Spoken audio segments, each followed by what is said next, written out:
എന്റെ ദൈവമേ, എനിക്ക് ഇങ്ങനെ ഒരു ദുർവിധി വന്നല്ലോ. അവൻ ഇഷ്ടമുള്ള കാര്യമല്ലേ അവൻ ചെയ്യുന്നത്, അതിന് എന്താണ് ഇത്ര കുഴപ്പം? இந்த டைம்ல அவனுக்கு காசு ரொம்ப தேவை. അവന് നല്ല നെയ് റോസ്റ്റ് കിട്ടും.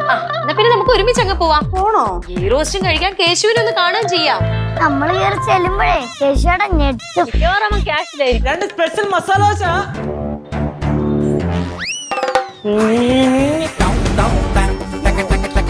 കേശു പണ്ട് പെയിന്റ് പണിക്ക് പോയതുപോലെ പുതുതായിട്ട് ഇപ്പൊ ഹോട്ടലിൽ പണിക്ക് പോയിട്ടുണ്ട്. പക്ഷെ എനിക്ക് തോന്നുന്നു എപ്പിസോഡിന്റെ അകത്ത് ഇവിടെ ഹോട്ടലിൽ എന്തോ വലിയ ജോലി അല്ലെങ്കിൽ ക്യാഷിലോ അല്ലെങ്കിൽ എന്തോ സംഭവമായിട്ട് വേറെ അക്കൗണ്ടന്റോ അങ്ങനെ എന്തോ ആണെന്നും പറഞ്ഞാണ് വീട്ടിൽ പറഞ്ഞിട്ട് കേശു പോകുന്നത്. പക്ഷെ ഇവരെല്ലാവരും കൂടെ ചെന്നിട്ട് ഹോട്ടലിൽ ചെന്ന് കാണുമ്പോഴാണ് വെയിറ്ററായിട്ടാണ് കേശു നിൽക്കുന്നത്.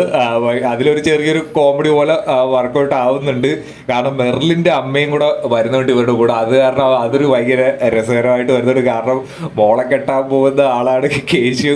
അപ്പോൾ മെർലിന്റെ അമ്മയ്ക്ക് ചെറിയ രീതിയിൽ ഒരു എന്തായാലും ബാഡ് അടിക്കുന്നുണ്ട്. ഇത് കാണുമ്പോൾ അതിൻ്റെതായ രസം വരുന്നുണ്ട്. എന്തായാലും ലച്ചേച്ചിയും കൂടെ ഉണ്ടായിരുന്നെങ്കിൽ എനിക്ക് ലച്ചേച്ചിനെ മിസ് ചെയ്യുന്നുണ്ട്. ഇപ്പോൾ ഒരു 2-3 എപ്പിസോഡായിട്ട്. കാരണം പുള്ളിക്കാരി കൂടെ ഉണ്ടായിരുന്നെങ്കിൽ കുറച്ചുകൂടെ രസമായിട്ട് അവിടെ ഇപ്പോൾ പോകുന്ന സീനോ അല്ലെങ്കിൽ വീട്ടിലെ സീനോ ഒക്കെ നല്ല രീതിയിൽ തന്നെ വർക്കൗട്ട് ചെയ്യാൻ സാധിച്ചേനെ.